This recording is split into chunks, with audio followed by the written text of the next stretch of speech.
Memang itu tadi saya sampaikan, ini sekalian digabung ya tadi ya, pertanyaannya ya.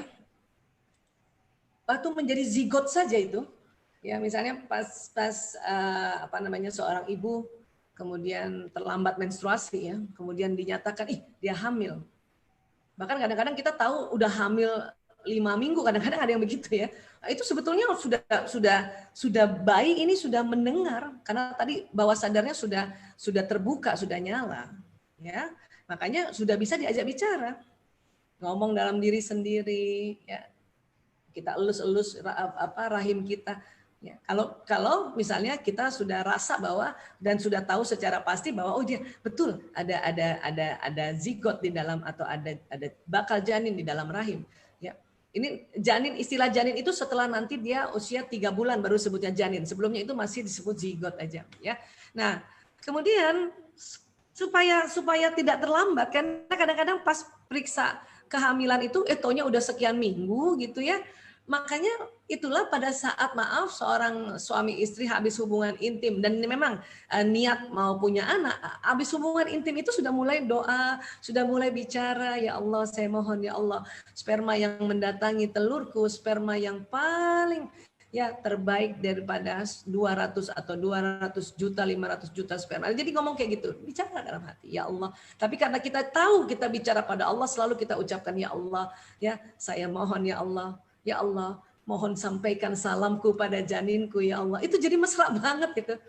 Ya. Dan cara ngomongnya itu tadi, ngomong dalam hati aja atau kita lafazkan. Kalau kita lafazkan 2 kali jalan. 1 kali dilafazkan agak bersuara ya. 1 kali lewat mulut, 1 karena kita agak bersuara, telinga kita mendengar. Jadi lewat telinga juga jalan ke sistem saraf. Itu makanya lebih cepat dibanding kalau kita ngebatin saja. Tapi pada saat ngebatin itu sudah jalan. Nah, pada saat bayi itu sudah mulai muncul dan sudah mulai kelihatan gitu kan, ya atau biasanya 3 bulan ke atas itu sudah mulai kelihatannya. Nah, 3 bulan ke atas itu karena otak juga sudah mulai ada yang tersambung-sambung, itu lebih cepat lagi kalau kita ajak bicara. Ya, nah supaya kita merasa betul-betul komunikasi sama bayi itu tadi yang saya bilang, coba bikin kertas digulung kayak gitu, kita ngomong deh assalamualaikum, itu supaya memperkuat diri kita aja bahwa itu kita ngomong sama bayi kita dan bayi kita dengar. Sebetulnya tanpa kita gini-gini juga, dia akan juga dengar. Cuman buat seorang ibu tuh pengen banget ada sesuatu ritual yang nampaknya kita benar-benar bicara. Ya sudah kita ngomong, assalamualaikum, saya ibumu, apa kabar? Nah gitu-gitu. Ya. Kalau saya dulu ya karena waktu itu pas punya anak pertama juga sudah sarjana kedokteran, tapi sudah baru koas ya, belum dokter. Dan alhamdulillah juga belajar tentang sistem saraf, tapi belum sedetil sekarang ya.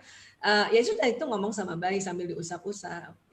Tapi ingat tetap ada jenis watak si bayi itu. Nanti kita akan bahas sedikit ya. Jadi sekali lagi kalau gitu kalau bicara seenaknya gimana? Ya itu tadi dia akan mereka masalahnya.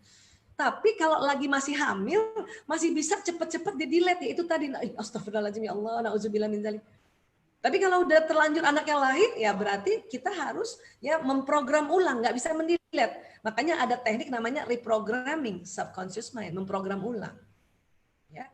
Nah, teknik tadi yang saya sudah kasih itu teknik yang paling simple, yaitu minta maaf. Ya. Tapi nanti kita akan lebih belajar insya Allah ya tanggal 1 sampai tanggal 3 yang lebih dalam bagaimana membuat program ulang pada anak-anak ini. Sehingga pada saat kita mau anak ini senang matematika, anak ini senang pelajaran-pelajaran yang secara sadar dia nggak suka, itu bisa kita setting di otak anak ini. Apalagi kalau Ananda masih teman-teman masih punya anak yang masih sekitar ya di bawah 6 tahun, itu lebih asik lagi. Wah, itu anak saya SD ya antara 6 sampai 13 masih bisa juga. Wah, itu anak saya sudah SMP, masih bisa juga. Ada teknik-teknik yang memang semakin besar, memang semakin ya itu tadi tekniknya tetap bisa dipakai, tetapi akan jauh lebih bermanfaat pada saat anak-anak ini masih di bawah 6 tahun tentunya. Ya, nah itu. Tapi tadi bahwa kita minta dia ngomong, terus kita bilang kapan waktunya dan kita minta maaf, itu juga membetulkan.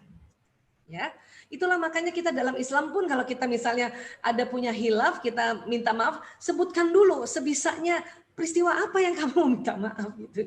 Jangan secara global ya, maafin lahir batin ya, itu udah bagus juga sih, cuman terlalu global.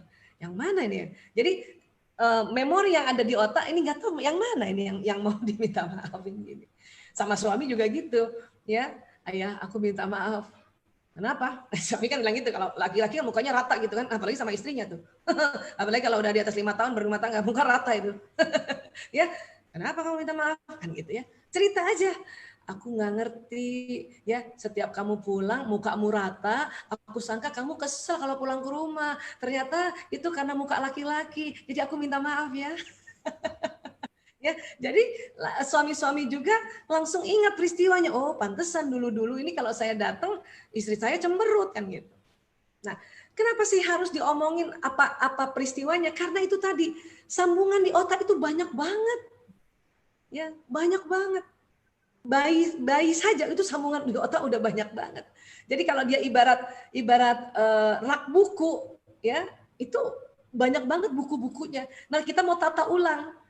Ya, mau ditata ulang, makanya misalnya nih buku nih, tempat yang paling prime time ini misalnya ada rak buku kita ya, di tengah itu tempat yang prime time ya, tempat yang paling enak di kalau nyari gampang. Nah, itu yang kita mau tata ulang, jangan sampai rak buku yang di paling tengah yang tempat gampang ngambilnya itu buku-buku yang nggak perlu-perlu gitu, atau buku yang kita nggak suka. Jangan sampai yang itu isinya, yang kita nggak suka tapi terlanjur punya buku ya tetap kita rapikan juga, tapi taruh paling atas kali ya gitu. Ya, pengalaman buruk misalnya saya cerita aja, misalnya kan memang orang tua saya dia parentingnya pasca kolonial. Kemudian bapak saya orang Bugis, Makassar. Ibu saya orang Palembang, Banjarmasin, lahir di Makassar. Tentu orang-orang keras. Wataknya juga watak yang mengatur. Ya, dulu saya mengatur bawah sadar saya supaya trauma-trauma dicubit ibu saya, dipukul ibu saya, itu tidak mengganggu saya pada saat nanti saya parenting terhadap anak. Itu dilatih, dibetulin di kepala saya.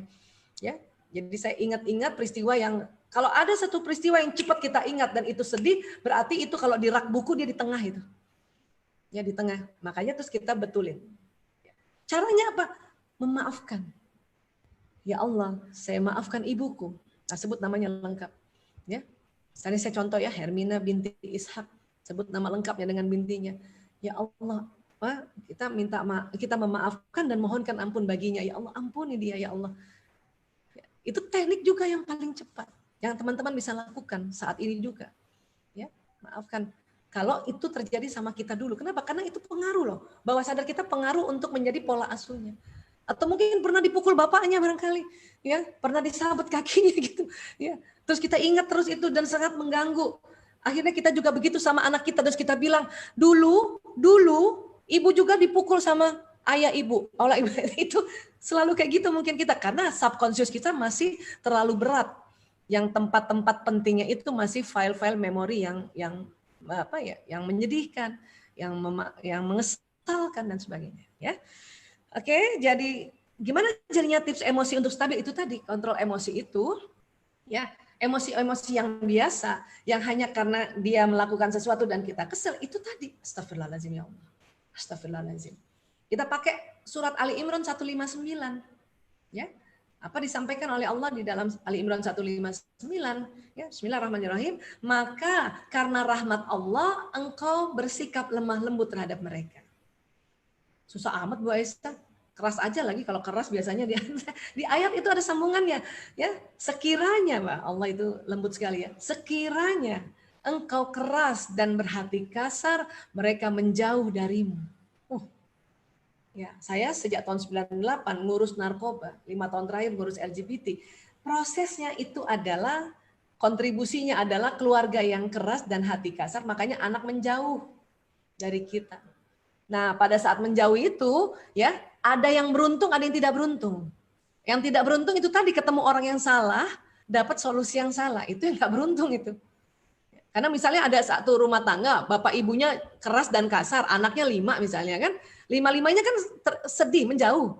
Nah, pas 5-5-nya itu ada yang beruntung dia nggak ketemu orang yang salah, ya. Entah kenapa itu, karena mungkin dia nongkrong di tempat yang lebih baik. Ada 1 atau 2 tidak beruntung, dia kenal orang yang salah, mendapat solusi yang salah. Kenapa? Nongkrongnya tempat salah kan gitu. Jadi inilah pengaruh lingkungan tadi. Oke?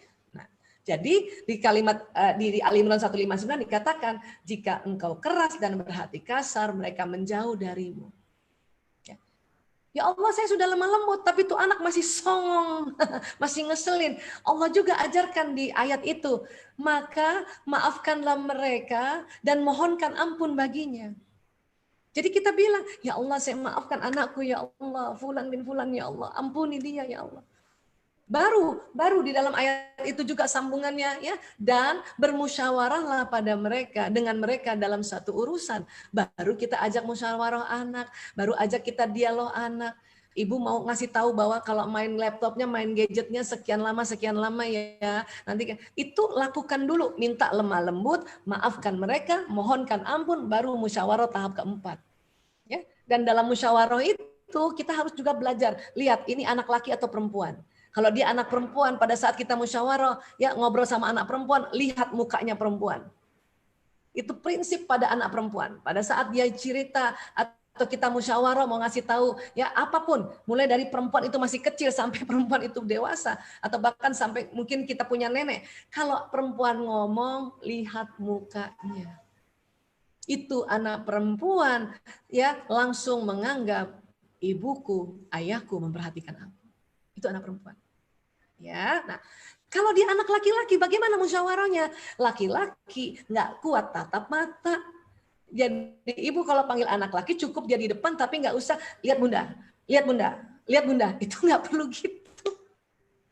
Tapi Bu Aisyah katanya komunikasi yang efektif harus lihat mata. Iya, tapi tidak berlaku buat anak laki-laki. Penelitian itu ada tahun 2006. Kenapa? Karena sklera mata nih, putih-putih mata ini, laki-laki itu lebih sempit. Perempuan sklera matanya lebih lebar, lebih luas. Makanya perempuan senang kalau ngomong lihat muka dan tatap-tatapan mata. Laki-laki nggak kuat. Pada saat ibu paksa, ibu liatin matanya anak laki-laki akan begini nih Bu. Nanti ibu bertanduk lagi. Itulah makanya harus tahu juga ilmu tentang otak pria wanita, bagaimana bicara sama anak laki-laki perempuan dalam musyawarah tadi. Ya, nah ayat di situ juga ada sambungannya. Ya, pada saat kita musyawarah, kemudian kita sudah membulatkan tekad, ya, atau sudah sampai pada hasil-hasil konklusi dari musyawarah ini, kita diminta bertawakal pada Allah. Tawakal tu Allah. Jadi sudah tawakal.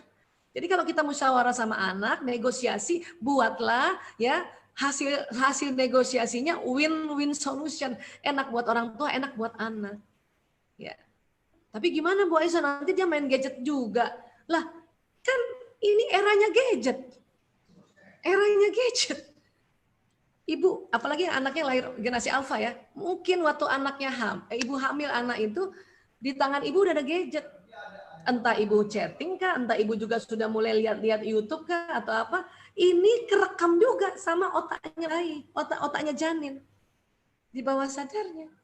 Jadi anak yang lahir di era generasi Z, apalagi yang alfa, yang 2011 ini dia lahir, itu keluar dari rahimnya, sebagian otaknya sambungannya itu sudah sambungan tentang masalah gadget. Tinggal kita arahin, gadgetnya mau yang gimana. Ya. Umur berapa Bu Aisyah harus boleh anak-anak pegang gadget? Sebisanya dari dia lahir sampai 2 tahun, ibu harus paksa diri untuk tidak kenalkan dia gadget dulu. Kenapa? Latih dia untuk motorik kasar, motorik halus yang langsung. Kalau ibu perkenalkan gelas lewat gadget, ini gelas nak, ini bola, dia nggak meraba, itu sambungan otaknya jadi kurang. Tapi kalau anak kecil, ini misalnya bola nak, terus dia ngeraba, nah sambungan otaknya akan jadi lebih banyak. Akan dia lebih lihat tahu tentang bola, ngerti tentang bola, teksturnya bola, bentuknya bola, itu dari sambungan otak lebih banyak. Ya, nah itulah paksa sampai 2 tahun. Tapi kakaknya udah lihat ya, kita harus pinter juga ngambil adiknya, tidak memaksa, ajarin kakaknya, bisik-bisik. Ibu, kalau lagi ngajarin anak-anak balita, ingin memberitahu bahwa ya dia kamu pindah ke sana ya, supaya adik nggak bisik-bisik.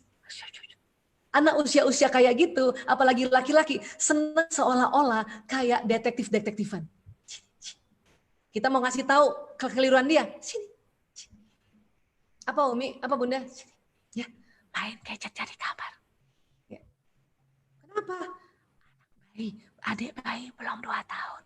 Gitu, dia seneng. Oke. Itulah ciri-ciri anak-anak juga, apalagi anak laki-laki, dia seneng kayak detektif. Ya. Bahkan anak saya sampai gede pun, kalau saya mau tegur perilakunya terhadap anaknya, ya, kalau kalau kamu bully ada mau dia sedih. Ya, itulah teknik-teknik yang unik memang sebetulnya untuk kita bisik-bisik supaya masuk ke bawah sadar ini anak dan anak ini nggak malu, ya. Nah, gitu. Jadi sekali lagi ya ini beginilah sebetulnya kerja otak. Jadi Bunda pas lagi emosi segera juga istighfar, astagfirullahaladzim ya Allah, ya. Mohon lemah lembut ya Allah. Saya aku ya Rob, ya. Ampuni dia ya Rob. Itu teknik itu 3 baru ajak bicara lagi. Oke? Jadi kira-kira seperti itu, insya Allah ini bisa menjawab apa yang ditanyakan ya. Mohon maaf kalau misalnya kurang pas ya.